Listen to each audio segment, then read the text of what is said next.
Hi everyone and welcome back to Story of the World Highlights. Today we'll be discussing Chapter 30, which takes us to the Caribbean. So, Chapter 30 is about something known as the Haitian Revolution, a revolution that happened in modern-day Haiti.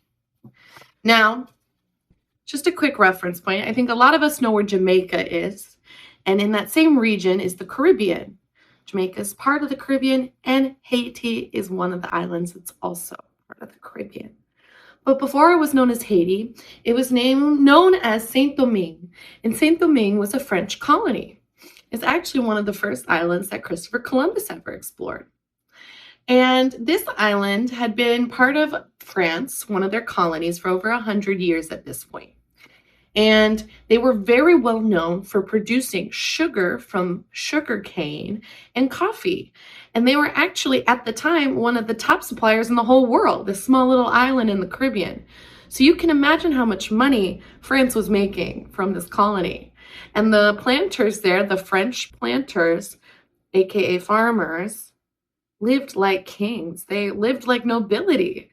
They were only about 36,000 white Europeans there, and there was over 500,000 African slaves that ran and worked these plantations that grew the sugar and the coffee. But even though there was only a small number of French white Europeans there, they had taken over the island and they had made it a luxurious place to be. This area, this region of islands, this archipelago of islands, was also referred as Antilles. And Antilles was the group of islands, and the capital of Saint-Domingue, which was Cap Français, they were known as the Paris of the Antilles. So as you can imagine, very, very rich, wealthy, luxurious lifestyles. These French colonists were living in this island. Now, again, the French colonists were not even half of the population that the African slaves were there. And the African slaves there, they lived horrid conditions. Some may argue that it was worse than that of the slaves in the United States' 13 colonies. These slaves were chained together, having to work hard and toil in these fields with the sun beating down, these hot tropical conditions. They were not given enough water and food. They were often treated just quite poorly and died quite often. But because it was a major port city, part of that triangular trade, as soon as a slave died, they just unchained them and chained a new slave, which is quite horrible treatment. Now, on top of that, they wanted to make sure that slaves never got the idea of revolting and having a rebellion. So they made every part of the slaves' lives, not just their work on the farms, horrible. They were not allowed to wear the same clothes as European colonists. They were not allowed to take the same transportation. They were not allowed to go to the same churches, all of these things. There was quite a big segregation of this population. And the one thing they were allowed, though, was they were allowed to, because they couldn't attend white people church services, they were allowed to attend church services on Sundays while the white people went to church. And these were allowed to be whatever they wanted them to be. And because a lot of these people were captured and taken away from their homes in Africa, they had very African-styled religious services that they attended. And so they looked a little bit different than the classic Christian, white, Protestant type services. These services, you would see African slaves dancing and singing and things like that as part of their rituals. And the white settlers didn't think much about this. They just said, oh, they must love dancing and singing. But actually in their native languages, as they were dancing and singing, the priest was telling them about the revolutions in France and America, and about how the notion that all men are equal and the Enlightenment ideas of the time. And this was inspiring a lot of these slaves. And so as they danced and sang, they were also starting to plan a revolt against their white captors. Now, on August 20th, 1791, we actually saw the beginning of this uprising. and a bunch of slaves all left their housing that they were supposed to be in, and they started setting fire to the mansions of their owners. They started setting fire to the fields that they worked so hard in, and they started killing the planters, their masters.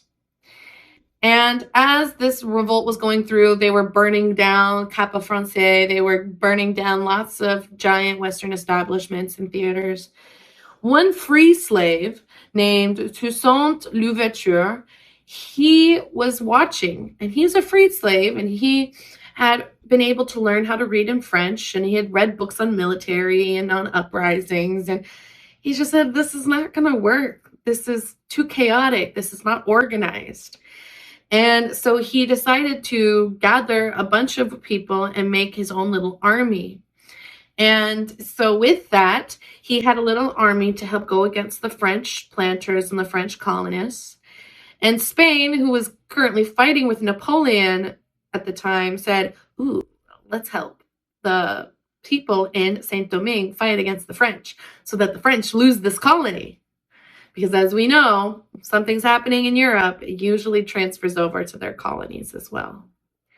So with Spain and the 4,000 men that Toussaint L'Ouverture was able to gather, they were able to overthrow France. So bye-bye, France.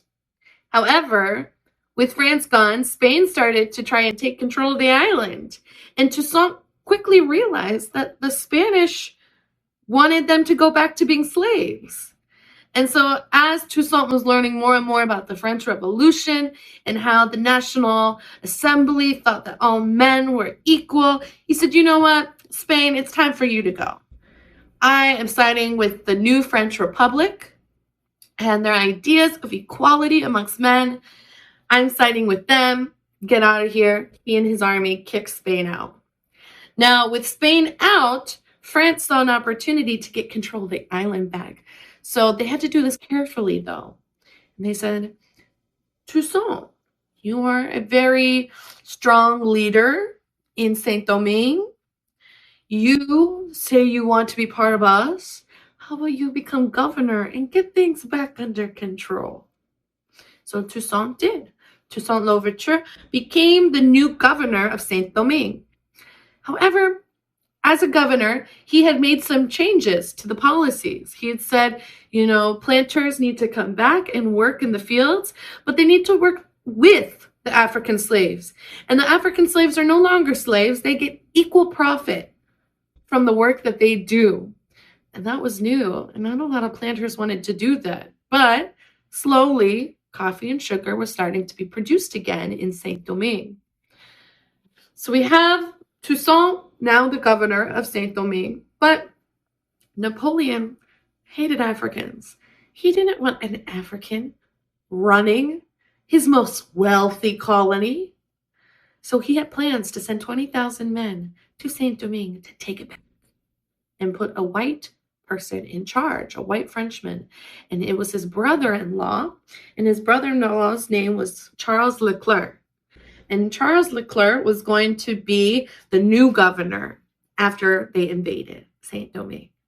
So when they arrived, Leclerc talked to Toussaint and said, hey, if you surrender, we'll make one of your lieutenant generals in charge, and you can go retire on a nice little farm. How about that? Sound good? And Toussaint, realizing that he was outnumbered, said, okay, fine, I surrender. But Leclerc had tricked him. And Leclerc arrested him immediately and sent him to a French prison in the Swiss Alps, so in Switzerland, where he unfortunately died less than a year later. Now, Leclerc was in charge. He thought he had won, but something came in and actually made it very unlucky for him.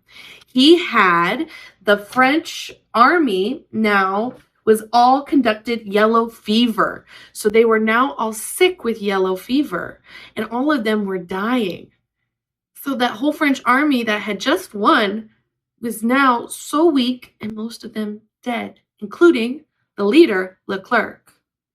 Now, with Leclerc killed and only a few Frenchmen left in control, the lieutenant that had worked under Toussaint, he decided to work with England, who was nearby, to overthrow the remaining French people there. They were able to successfully do that, and that Lieutenant General Toussaint, he became the new governor or the new ruler of this land, and he renamed Saint-Domingue as Haiti. And he started by replacing that French flag with a new red and black one. So that is how this little island in the Caribbean, who was very wealthy, overthrew the French and became their own independent colony. That's the end for this chapter. I'll see you next time for Story of the World Highlights. Bye-bye.